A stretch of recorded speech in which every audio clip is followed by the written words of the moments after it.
अल्हम्दुलिल्लाहिल्लज़ी नअमाइहि शामिला व अला आलिहिल कामिला वस्सलातु वस्सलामु अला सय्यदी मुहम्मदिल मुस्तफ़ा व अला आलिहिल मुज्तबा। अम्मा बादु फ़अऊज़ु बिल्लाहि मिनश शैतानिर रजीम। बिस्मिल्लाहिर रहमानिर रहीम।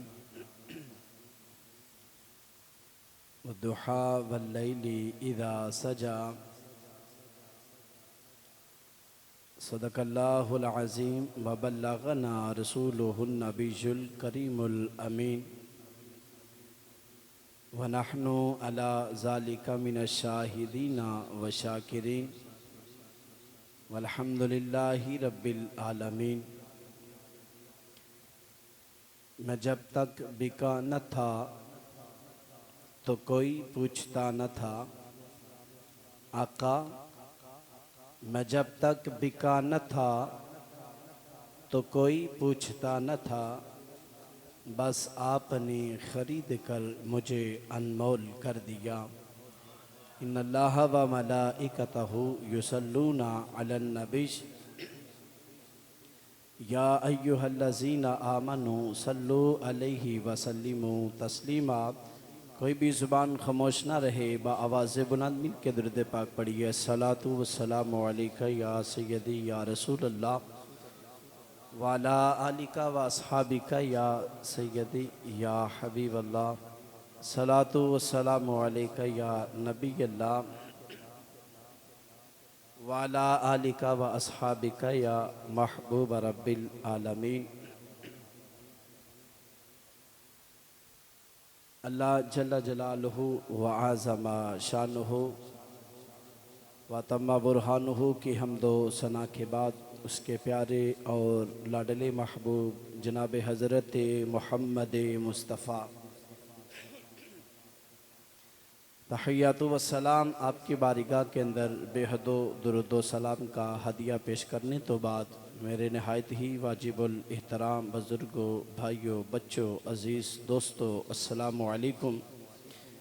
रब्बुल जलाल की बारगाह में इल्तिजा है, दुआ है कि मौला मुझे हक़ कहने की तौफ़ीक़ अता फ़रमाए।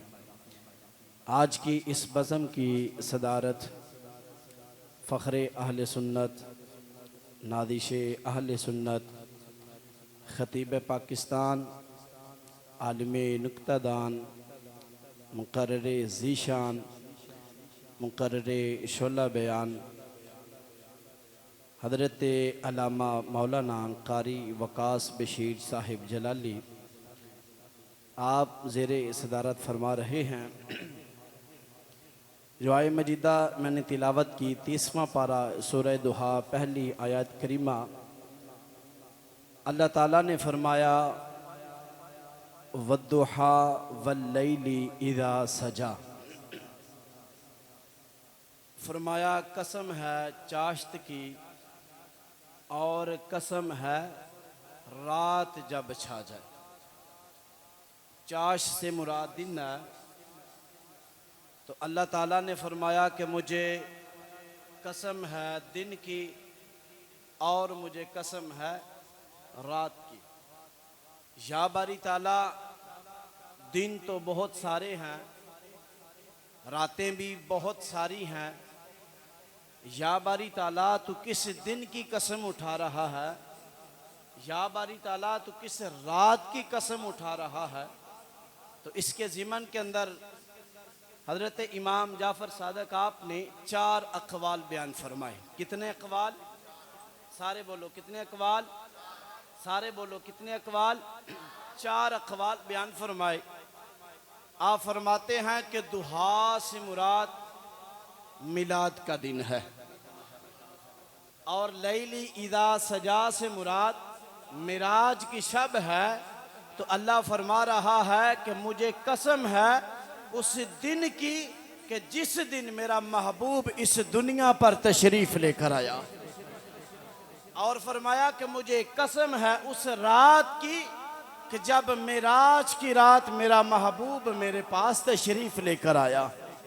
अल्लाह ताला कसमें उठा रहा है। फरमाया कि दुहा से मुराद हजूर का इल्म है। महफिल पाक हो रही थी तो उस महफिल की सदारत इमामुल अंबिया आप खुद फरमा रहे हैं।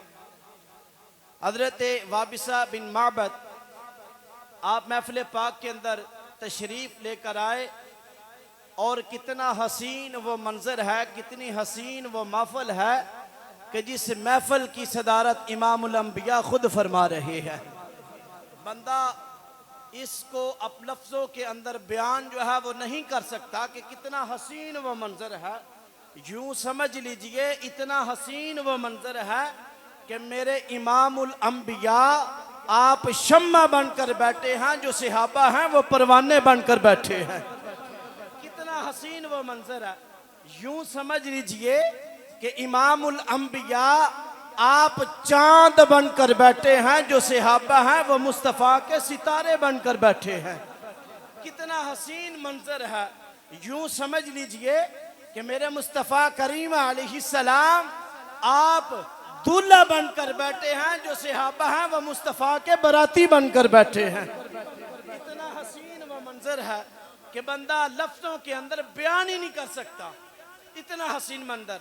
हजरत वाबिसा बिन माबद आप तशरीफ लेकर आए तो पिंडाल के एंड पर बैठ जाते हैं, क्योंकि महफिल पाक के कुछ रूल्स होते हैं, कुछ अदाब होते हैं कि जो बंदा महफिल पाक में बाद में आता है वो पिंडाल के एंड पर बैठ जाता है। इस रूल्स के मुताबिक, इस अदाब के मुताबिक हजरत वाबिसा आप पिंडाल के एंड पर बैठ गए तो थोड़ी देर गुजरी, मेरे इमामुल अंबिया आपकी नजर जो है वो हजरत वाबिसा के चेहरे की तरफ पड़ जाती है। चेहरे की तरफ पड़ गई तो मेरे लजपाल नबी ने देखा, आपने फरमाया कि वाबिसा वहां से उठें, मेरे करीब आ जाएं। तो हजरत वाबिसा वहां से उठते हैं, थोड़ा सा करीब हो जाते हैं। मेरे इमामुल अंबिया आपने फिर दूसरी मर्तबा कहा कि ए वाबिसा वहां से उठिए और करीब आ जाएं। हजरत वाबिसा वहां से उठते हैं, थोड़ा सा और करीब हो जाते हैं। तीसरी मर्तबा कहा, चौथी मर्तबा कहा। मेरे इमामुल अंबिया क़ादा अखीरा की शक्ल में बैठे हैं, अत्तहियात की शक्ल में बैठे हैं। तो मेरे मुस्तफ़ा करीम अलैहिस्सलाम आपने जब चौथी मर्तबा कहा ना कि वाबिसा वहां से उठें, जरा मेरे करीब आ जाएं, तो हजरत वाबिसा फरमाते हैं, आप फरमाते हैं कि जब मैं हजूर के जब करीब हुआ ना तो मेरे घुटने जो हैं हजूर के घुटनों के साथ मस हो जाते हैं। हजरत वाबिसा फरमाते हैं कि मेरे दिल के अंदर ख्याल आया कि ऐ वाबिसा कि अब तुझे घबराने की कोई जरूरत नहीं, कि अब तुझे फिक्र करने की कोई जरूरत नहीं। वो क्यों? वो इस वजह से कि क्यों वाबिसा कि आज तूने मोहम्मद मुस्तफ़ा के जिस्म को मस कर लिया है। कल क़यामत वाले दिन जहन्नुम की आग जो है वो तेरे इर्द गिर्द भी नहीं आ सकती।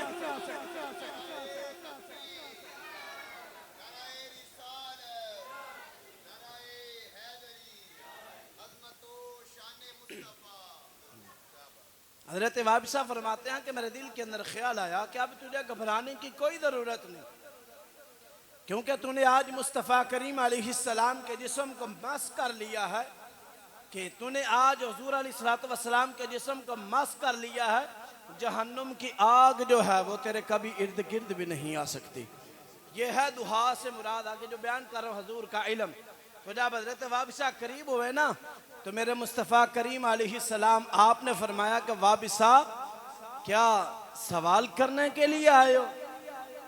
क्या सवाल करने के लिए आए हो? ये है दुहा से मुराद हजूर का इल्म। हजूर ने फरमाया क्या सवाल करने के लिए आए हो? फरमाया नाम अना या रसूलल्लाह, जी हाँ या रसूलल्लाह, मैं सवाल करने के लिए आया हूँ।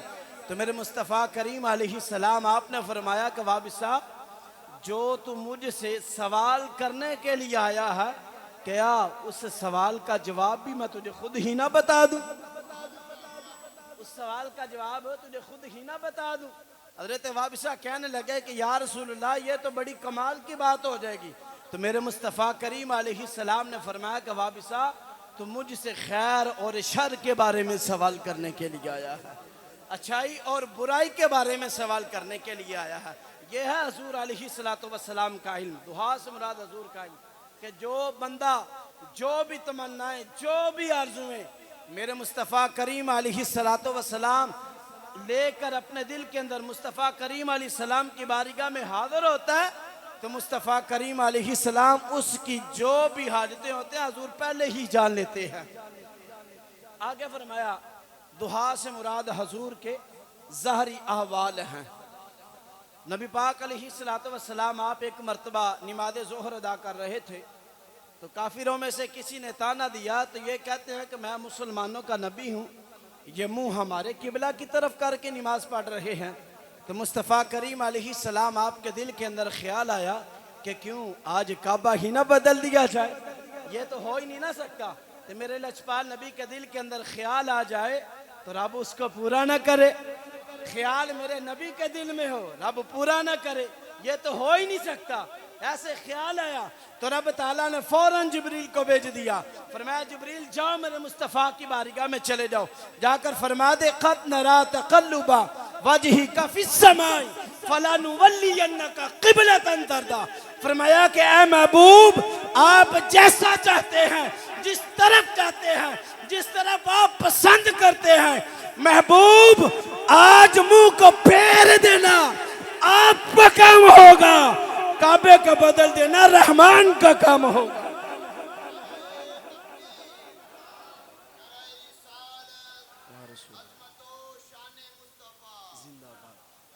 फरमाया कि काबे को बदल देना रहमान का काम होगा। यह है दुहा से मुराद हजूर के ज़हरी हवाल। लैली इदा सजा से मुराद हजूर का चेहरा और हजूर की जुल्फे हैं। हजरत मैमुना सब बोलिए रज़ी अल्लाह ताला अन्हा, बोलिएगा रज़ी अल्लाह ताला। आप फरमाती हैं कि मैं अपने वालिद ग्रामी के साथ हज पर गई तो वहाँ 2 रकत नमाज नवाफल अदा कर रही थी। नवाफल अदा करने के बाद मैंने देखा कि सबसे पहले बाद में मेरी नज़र नवाफल अदा करने के बाद में मेरी नज़र सबसे पहले जो है वो इमामुल अंबिया आपकी तरफ पड़ जाती है। मैंने देखा कि हुजूर अलैहिस्सलातु वस्सलाम आप अपनी सवारी पर तशरीफ फरमा है। मैंने हुजूर के चेहरे की तरफ नहीं बल्कि सबसे पहले हुजूर के कदमों की तरफ देखा है। हजरत मैमुना फरमाती हैं कि मुझे कसम है उस रब्बे कायनात की कि जिसके कब्ज़े कुदरत में मेरी जान है, मैंने हुजूर के दाएं पांव की तरफ देखा, हुजूर के दाएं पांव की एक उंगली जो है या तहर्रा को हरकत कर रही है, मैंने हुजूर की उंगली की तरफ देखा। आप फरमाती हैं कि मुझे कसम है रब्बे कायनात की कि जिसके कब्ज़े कुदरत में मेरी जान है कि आज तक मैंने अपनी जिंदगी के अंदर इतना हसीन कोई चेहरा भी नहीं देखा जितना हुस्न हुजूर की उंगली का नजर आ रहा था।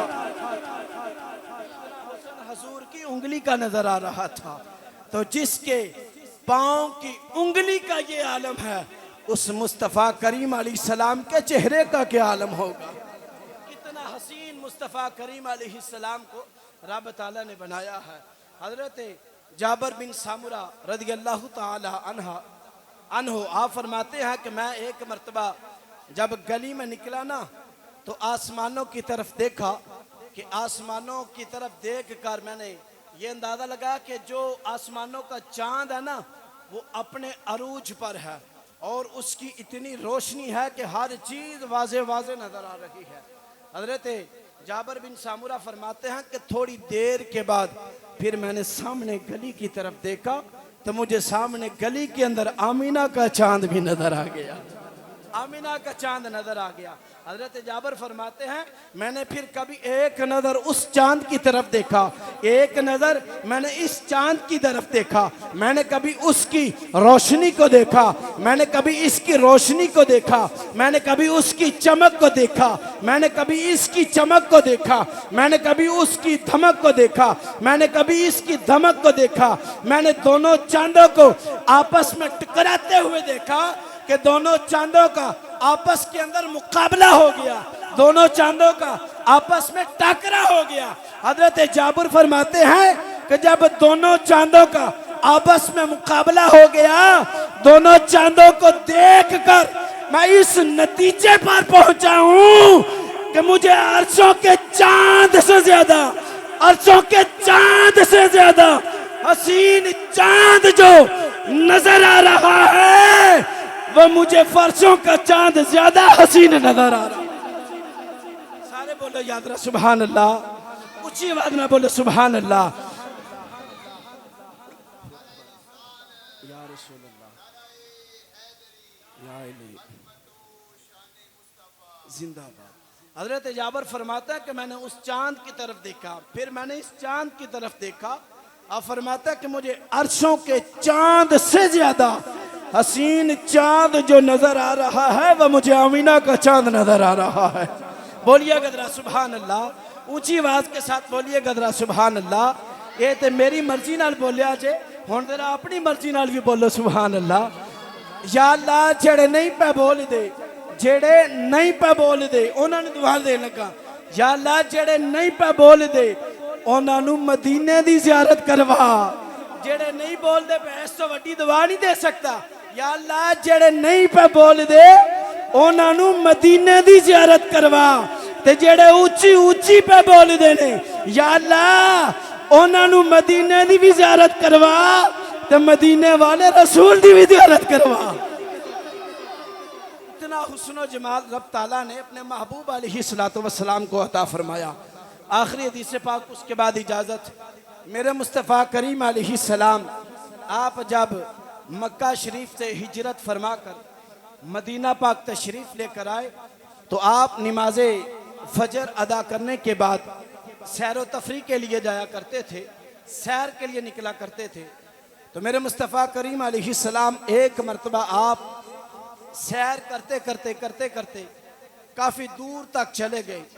तो जब दूर तक चले, कुछ सहाबा भी हुजूर के साथ हैं, तो जब दूर तक चले गए तो जाकर सामने देखा कि एक सुर्ख रंग का ऊंट बांधा हुआ है, सुर्ख रंग का ऊंट बांधा हुआ है।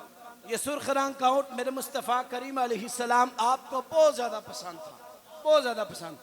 ये जो अरब कंट्री के अंदर लोग अरसा दराज गुजार के आए हैं ना, इनको पता है कि इसकी कीमत भी क्या है। वो लोग बताते हैं कि इस ऊंट की कीमत तकरीबन सोना चांदी के बराबर है, इतना कीमती ऊंट। तो मेरे मुस्तफ़ा करीम अलैहिस्सलाम जब उस ऊंट के करीब पहुंचे ना, तो मेरे मुस्तफ़ा करीम अलैहिस्सलाम ने जब उस ऊंट के करीब पहुंचे, झोंपड़ियों के अंदर जो उसके पीछे झोंपड़ियां लगी थी, खैमे लगे हुए थे, तो खैमों के अंदर जितने भी लोग थे सारे के सारे बाहर आ गए। तो मेरे लजपाल नबी ने कहा कि इस ऊंट का मालिक कौन है, इस ऊंट का। यार ठंडे पे आ गए, जरा एक रुचि बोलो ना जरा, फिर सुभान अल्लाह। इस तरह से गुजारा नहीं ना होना, फिर बोलो जरा सुभान अल्लाह। इतने तक गल रखो तो फिर काम चलेगा। तो उस ऊंट ने उसके जब मुस्तफ़ा करीम अलैहिस्सलाम ऊंट के करीब हुए, तो आपने फरमाया कि इसका मालिक कौन है। बंदे ने हाथ खड़ा किया, हाँ यार रसूलल्लाह मैं मालिक हूँ। तो मेरे लजपाल नबी ने फरमाया कि क्या आप ये ऊंट बेचना चाहते हैं। वो कहने लगा जी बेचना चाहता हूँ। मेरे मुस्तफ़ा करीम अलैहिस्सलाम आपने फरमाया कि इस ऊंट की कीमत जो है मैं ये अदा करूँगा। उसने कहा जी ठीक है। तो मेरे मुस्तफ़ा करीम अलैहिस्सलाम ने फरमाया कि मैं अभी नमाज अदा करके सैर के लिए निकला था, इसकी कीमत मेरे पास मौजूद नहीं है, तो ये ऊंट मैं ले जाता हूँ, इसकी कीमत जो है वो मैं अपनी किसी गुलाम के हाथ भेज दूंगा। उसने कहा जी ठीक है। उसने अपनी बात जो है ना, और बात नहीं थी की, बस जी ठीक तक उसने अपनी बात को रखा। तो मेरे मुस्तफ़ा करीम अलैहिस्सलाम ने ऊंट की मुहार को पकड़ा और अपना सफ़र जो है वो वापसी की तरफ शुरू कर दिया। मेरे मुस्तफ़ा करीम अलैहिस्सलाम जब वापस आ रहे हैं, वो सारे के सारे लोग जो हैं अपनी आंखों को जमा कर टिक टिकी लगा कर बस मेरे मुस्तफ़ा करीम अलैहिस्सलाम को देखते रह गए। जितनी देर तक सरकार उनकी आंखों से ओझल ही ना हुए, बस वह मुस्तफ़ा को ही देखते रह गए। जब सरकार उनकी आंखों से ओझल हुए तो बंदे बातें करना शुरू कर दी, ओए इतना कीमती ऊंट जो है इस हस्ती को दे दिया, क्या तू जानता, तू पहचानता, पहले कभी देखा? कहने लगा जी मैंने तो नहीं ठीका, मैंने तो कहीं नहीं देखा। अभी वो बंदा खुद पूछने लग गया, भाई मैं नहीं जानता, आप में से कोई जानता? किसी ने कहा हम तो भी नहीं जानते। बंदे कहने लगे तू उनके साथ जब बात कर रहा था तूने बात भी अपनी बस जी ठीक ठाक रखी और बात भी नहीं की। कहने लगा कि उस हस्ती को रब ताला ने हुस्न ही इतना अता फरमाया था कि जब मैंने उनके हुस्न को देखा था मैं उनके हुस्न जमाल का कैदी बनकर रह गया था। इतना हुस्न अता फरमाया। हाँ, मुझे कुछ पता ही नहीं चला। लोग बातें कर रहे हैं झोंपड़ी के अंदर। उस झोंपड़ी में एक औरत ने ना ऐसे कपड़े को हटाया, कपड़े को हटाकर वो औरत कहने लगी वो हस्ती जो है ना वो आपके पैसे जो है वो जरूर अदा करने के लिए आएगी। लोग उसकी तरफ मुतवज्जो, कहा कि क्या तू उस हस्ती को जानती है, उसे हस्ती को पहचानती है? कहने लगी मैं नहीं जानती। हाँ, तू इतने दावे के साथ बात कैसे कर रही है? वो कहने लगी कि वो हस्ती अगर आपके पैसे आपकी रकम देने के लिए ना आई तो उसकी रकम जो है वो आप मुझे से वसूल कर लीजिएगा। इतनी दावे के साथ बात कैसे कर रही हो? वो कहने लगी कि मैं इसीलिए बात कर रही हूं कि जिस हस्ती को रब ताला ने इतना हुस्न अता किया है, इतना हुस्न अता किया है, वो हस्ती जो है वो कभी झूठ बोल ही नहीं सकती, कभी झूठ बोल ही नहीं सकती। वो कहने लगी कि जब वो हस्ती आपके साथ बात कर रही थी ना, उस हस्ती के सामने वाले दो दांतों में से एक नूर की लाट निकली है। वो नूर की लाट सामने पहाड़ पर पड़ी है। वो पहाड़ मुझे अभी तक नूरुन अला नूर नजर आ रहा है, नूरुन अला नूर नजर आ रहा है। इतनी बात की तो थोड़ी देर के बाद जनाब हजरत अबू बकर सिद्दीक रज़ी अल्लाह ताला अन्हु आप और कुछ आपके साथ से आ गए। आके यहाँ से हमारे आका मौला ऊँट खरीद कर गए हैं। तो वो ऊँट किससे खरीदा है, उसका मालिक कौन है? बंदे ने कहा कि मैं मालिक हूँ, मुझसे ऊँट खरीदा है। तो जनाब हजरत अबू बकर सिद्दीक ने फरमाया कि ये ले, ये ऊँट की कीमत है और सरकार ने ये खजूरें जो हैं ये बतौर तोहफा आपके लिए भेजा है। उसने जो बात कही है ना वो बात बड़ी सुनने वाली है, उस बात को ज़ाया मत करना। उस बंदे ने कहा कि वो हमसे सिर्फ ऊँट को खरीद कर नहीं गए, वो सिर्फ हमसे ऊँट को खरीद कर नहीं गए बल्कि हमें भी साथ ही खरीद कर ले गए हैं, हमें भी साथ ही खरीद कर ले गए हैं। कहा कि हम उतनी देर तक कोई भी रकम वसूल नहीं करेंगे कि जितनी देर तक उस हस्ती के पास हमको लेकर न जाया जाए। मुस्तफ़ा करीम अलैहिस्सलाम की बारगाह में हज़रत अबू बकर सिद्दीक उनको लेके आ गए। मुस्तफ़ा करीम अलैहिस्सलाम की बारगाह में हाज़िर हुए तो उन सभी ने कलमा पढ़ा, सभी कलमा पढ़कर मुसलमान हो गए। तो मेरे नबी पाक अलैहिस्सलाम ने फरमाया कि जाओ आपको इजाज़त है। तो उन्होंने जो आगे बात कही है ना उस बात के अंदर बड़ा लुत्फ है, उस बात के अंदर बड़ा बहुत ज़्यादा मज़ा है। वो कहने लगे कि या रसूल अल्लाह ये बताएं कि अगर परिंदे के पर काट दिए जाएं, परिंदे के पर